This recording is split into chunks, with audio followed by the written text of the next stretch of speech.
नमस्कार दोस्तों। तो आज हम सुनने वाले हैं जादुई चिड़िया की कहानी। तो चलिए शुरू करते हैं।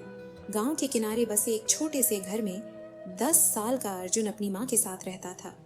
अर्जुन बहुत ही जिज्ञासु और स्वप्निल लड़का था। उसे प्रकृति और पक्षियों से बेहद लगाव था। वह अक्सर सोचता कि पक्षियों को उड़ने की ताकत कैसे मिली होगी। क्या उनके पास कोई जादुई पंख होते हैं? उसकी माँ जब उसे कहानी सुनाती तो वह कहता, माँ, एक दिन मैं भी आसमान में उड़ूंगा। एक दिन स्कूल से लौटते वक्त अर्जुन को झाड़ियों से एक अजीब सी चमकती रोशनी दिखाई दी। जब वह करीब गया तो देखा कि एक छोटी चिड़िया घायल होकर पड़ी थी। लेकिन यह कोई साधारण चिड़िया नहीं थी। उसके पंख सुनहरी थे और उनमें से हल्की हल्की चमक निकल रही थी। अर्जुन ने अपनी किताबें नीचे रखी और चिड़िया को धीरे से उठाया। जैसे ही उसने चिड़िया को छुआ, उसे ऐसा लगा जैसे उसके हाथों में गर्माहट और एक हल्का सा कंपन हो रहा हो। चिड़िया ने अपनी छोटी सी आंखें खोली और अर्जुन की ओर देखा। उसने एक धीमी आवाज में कहा, मुझे बचा लो, मैं तुम्हें एक ऐसा तोहफा दूंगी जो तुम्हारी जिंदगी बदल देगा। अर्जुन हैरान था। तुम बोल सकती हो? उसने चौंक कर पूछा। चिड़िया ने धीरे से कहा, मैं कोई साधारण चिड़िया नहीं हूँ, मैं जादुई पक्षियों की रानी हूँ।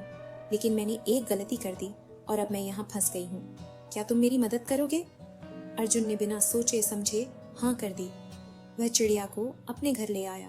उसकी माँ ने चिड़िया के सुनहरे 9 पंखों को देखकर कहा, बेटा, ये कोई आम चिड़िया नहीं लगती, इसे संभालना मुश्किल होगा। लेकिन अर्जुन ने कहा, माँ, मैं इसे ठीक किए बिना हार नहीं मानूंगा, ये मुझसे मदद मांग रही है। अर्जुन ने अपनी गुल्लक तोड़ी और चिड़िया के लिए दवाइयाँ खरीदी।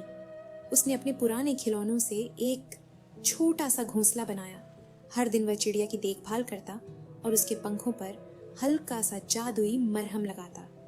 चिड़िया धीरे धीरे ठीक होने लगी। एक रात जब अर्जुन सो रहा था, उसने एक अजीब सपना देखा। सपने में चिड़िया उसके पास आई और कहा, अर्जुन, तुम्हारे अच्छे दिल और मेहनत के लिए मैं तुम्हें एक जादुई पंख दूंगी।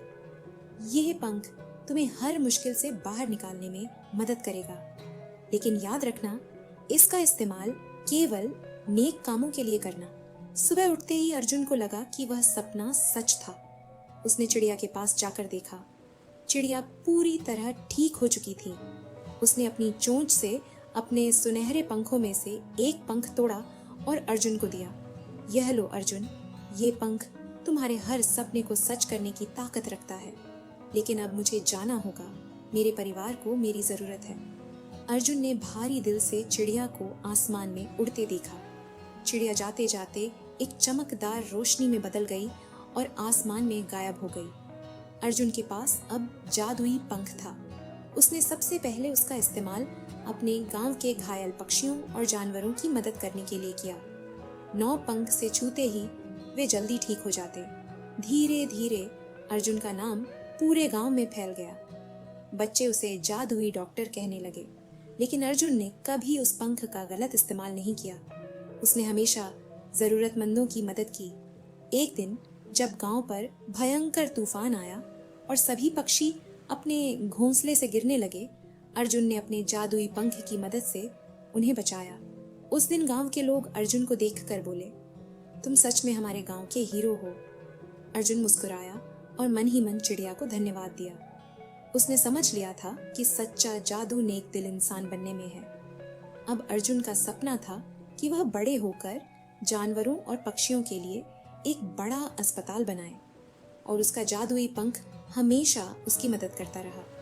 बच्चों ने उसकी कहानी सुनकर सीखा कि जब तक हमारा दिल सच्चा और इरादे नेक हों, तब तक जादू हमेशा हमारे साथ रहता है। सच में हमारे गांव के हीरो हो। अर्जुन मुस्कुराया और मन ही मन चिड़िया को धन्यवाद दिया। उसने समझ लिया था कि सच्चा जादू नेक दिल इंसान बनने में है। अब अर्जुन का सपना था कि वह बड़े होकर जानवरों और पक्षियों के लिए एक बड़ा अस्पताल बनाए और उसका जादुई पंख हमेशा उसकी मदद करता रहा। बच्चों ने उसकी कहानी सुनकर सीखा कि जब तक हमारा दिल सच्चा और इरादे नेक हों, तब तक जादू हमेशा हमारे साथ रहता है। अर्जुन की कहानी पूरे गांव में प्रेरणा बन गई। लोग उसे सपनों का पंख कहते थे। क्योंकि उसने न केवल चिड़िया को उड़ने का पंख दिया बल्कि अपने सपनों को भी सच कर दिखाया। बच्चों ने उससे सीखा कि सच्चे इरादे और कड़ी मेहनत से हर सपना पूरा हो सकता है। तो दोस्तों, आज की कहानी यहीं खत्म होती है। उम्मीद है आपको पसंद आई होगी। हम जल्द ही मिलेंगे एक नई कहानी के साथ। तब तक अपना ख्याल रखें, खुश रहें और चैनल को सब्सक्राइब करना न भूलें। Tata, bye bye.